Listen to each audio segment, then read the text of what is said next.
Hi friends, మీకు ఈ వీడియోలో కనబడుతున్న తోట ఉంది కదా, ఇది పూర్తిగా తెలుగు యువ రైతు వారి ఆధ్వర్యంలో సాగు చేస్తున్నటువంటి తోట. దీనికి ఇప్పటి వరకు ఎటువంటి బయట నుంచి రసాయనాలు అయితే ఏమీ వాడలేదు. ఇది మొట్టమొదటిగా తెలుగు యువ రైతు వారితో కాంటాక్ట్ అయ్యి కొలాబరేట్ అయ్యి కేవలం మన మందులు మాత్రమే వాడి మన యొక్క సలహాలతో పండిస్తున్నటువంటి పంట. దీనికి ఇప్పటి వరకు సాయిల్ అప్లికేషన్స్లో మన ఫర్టిలైజర్స్ను తగ్గించి మన సఫలా గోల్డ్ గ్రాన్యూల్స్ చేయడం జరిగింది 2 సార్లు. పైపాటుగా ప్లాంట్ బూస్టర్, మల్టీమిన్, అలాగే మన ఓఎస్ఏ, దాంతోపాటుగా పెస్ట్ కోసం అని చెప్పేసి మన ఈపీఎఫ్ కల్చర్లు, బీటీ కల్చర్లు మాత్రమే వాడడం జరిగింది. ఒకసారి మనదే ట్రైకన్నల్ వాడడం జరిగింది. తోట చూసారు కదా ఎంత నీట్గా ఉందో.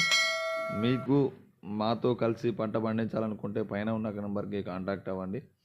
అలాగే ఇలాంటి మరెన్నో వీడియోస్ కోసం మన ఛానల్ని సబ్స్క్రైబ్ చేసుకొని తోటి రైతులకు షేర్ చేయండి.